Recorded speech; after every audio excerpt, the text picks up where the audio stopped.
Labor is calling for $10 a day childcare. Let's have a look. Hello everyone, Florian.Heise here, and welcome to another episode of HeiseSays.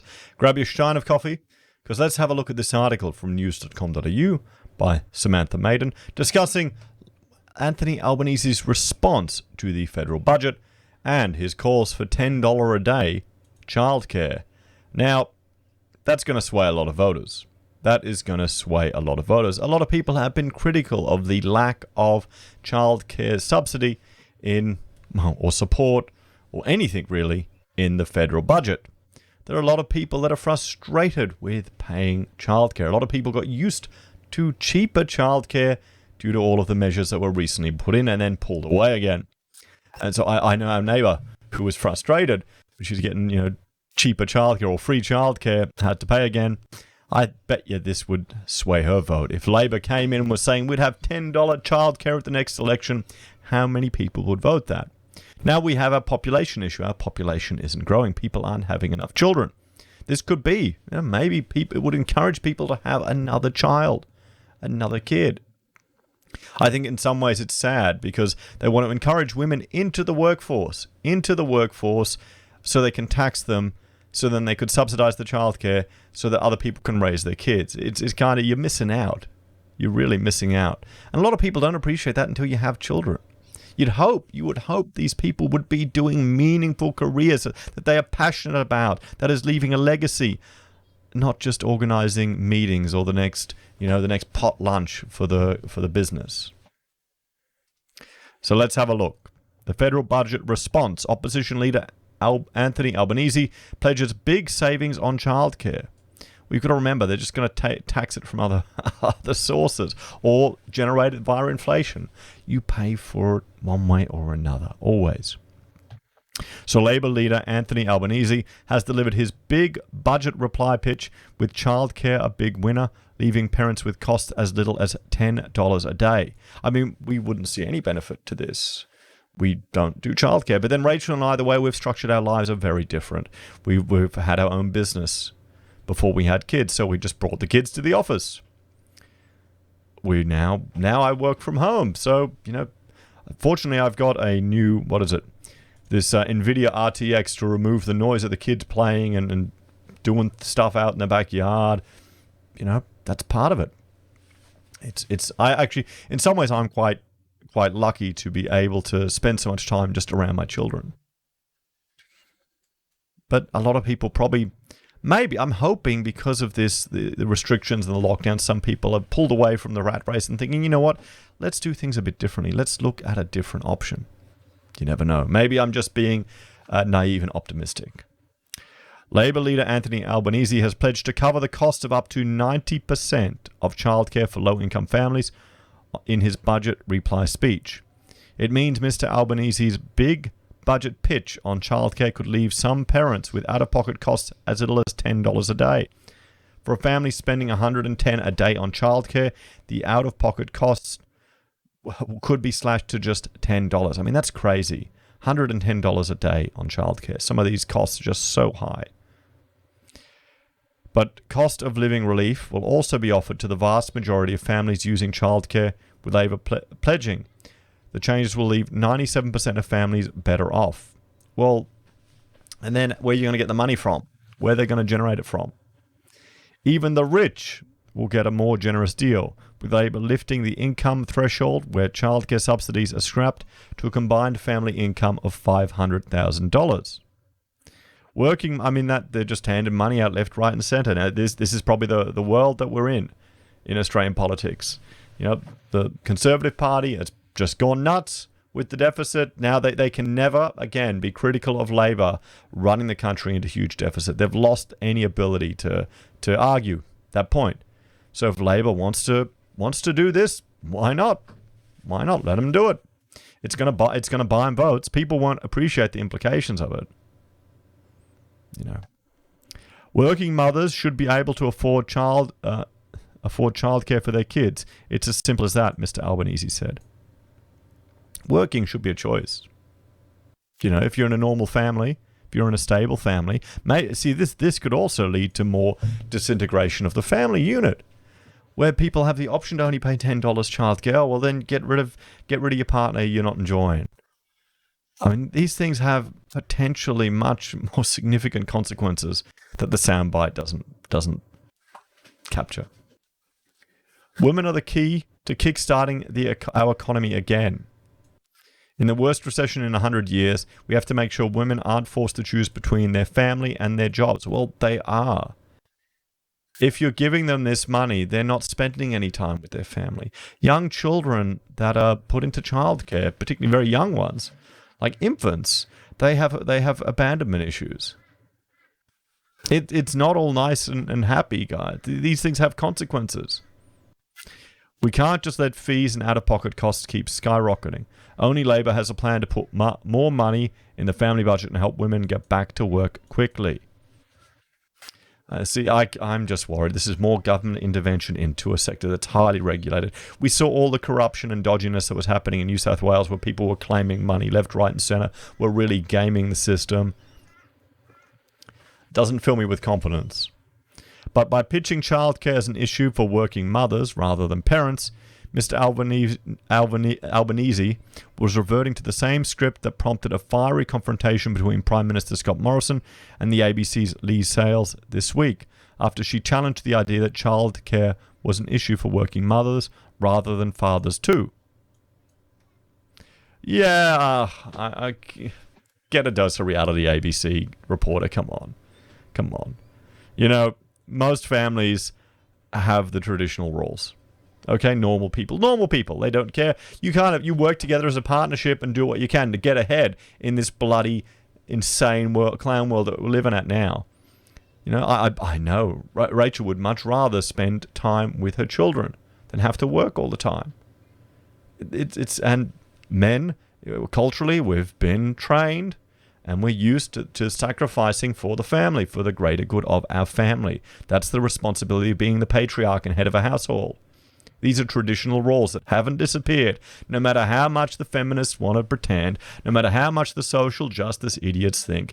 Most of them who are saying this stuff, they probably never even had a proper relationship or a family, don't even know what normalcy is like. So, I mean, how can they comment? Life isn't like Twitter, guys. A lot of the crap you believe when you're young gets thrown out the window once reality hits. Okay? Once reality hits.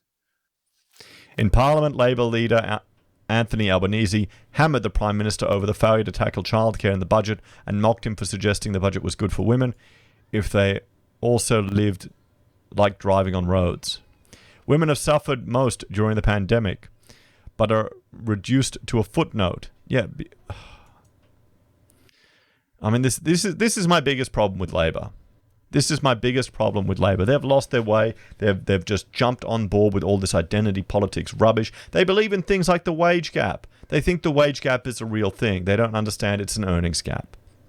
The deputy leader had the opportunity, Plebiscite, to run for Labor leadership, but she didn't want to because of her family. There you go, right there. And she's one who believes this wage gap is a thing, and she herself missed an opportunity to get a promotion and get more money. They've lost their way. They're focusing on pointless stuff for political point winning. And we all pay for it in the end. We're tax subsidizing so women can get into the workforce rather than take care of their own kids. That's going to drive down the cost of wages. It's going to increase domestic issues in family just because of the stress. It's going to drive up the cost of housing. You know, fantastic, guys. Fantastic. It's going to reduce happiness. Currently, the childcare subsidy offered by the Morrison government is worth up to 85% of low-income families, but Labor's plan would lift that to 90%. So there you go. It's already insanely high. What children learn at childcare is so vital for giving our children the best possible start. Well, not really, actually. All those claims of early childhood education are a complete crock. There's no actual basis to it. They learn by playing. As a child, you want them to play, you want them to interact, you want them to get outside. I mean, you know, I've got Frederick. He's just turned 5, and he's learning how to do art. This is the complete opposite of inside. He's learning on a computer. He's doing pixel art, little pictures, and he's creating stories. It's fantastic. And then they're building structures and things. They're turning my gymnasium into an adventure playground.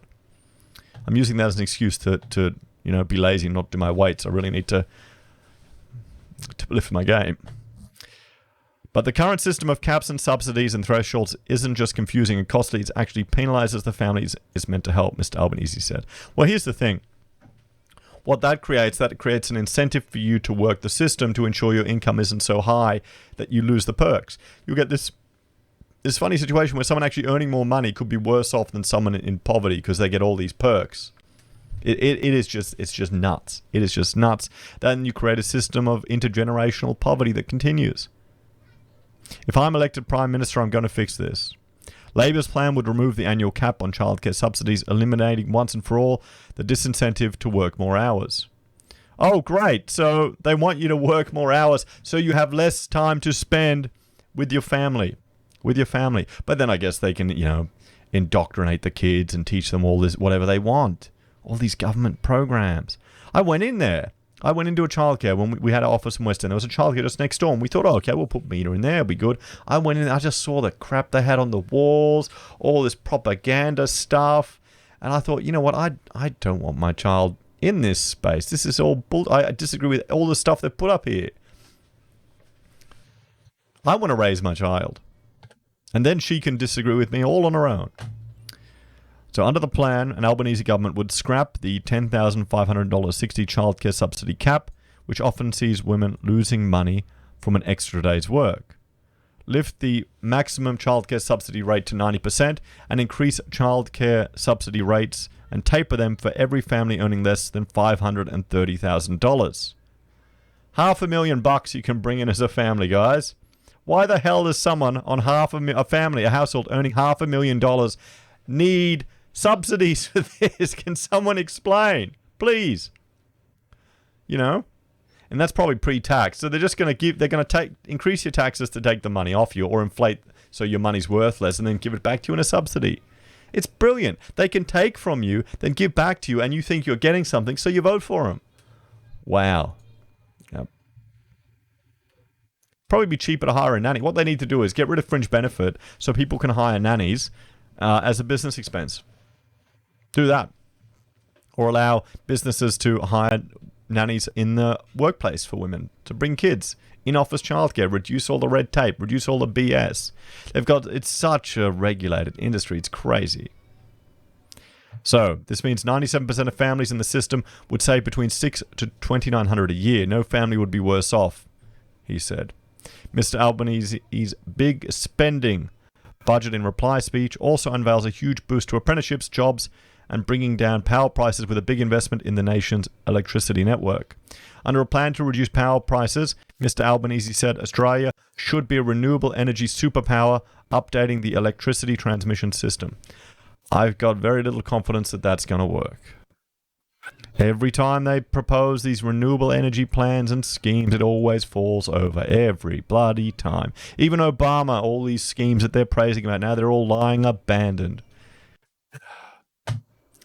And I don't know how anyone thinks we can be a superpower. I had one viewer who was telling me he worked for the solar industry, and they got research grants for importing panels. It's all made over in China, and they bring it over here.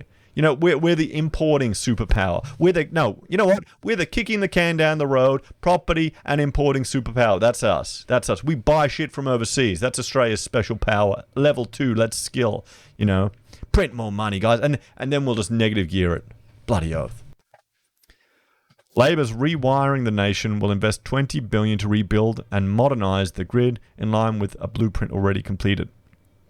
Australia's electricity network was designed for a different century, and transmission systems themselves are operated by monopoly providers who keep taking households and businesses for a ride.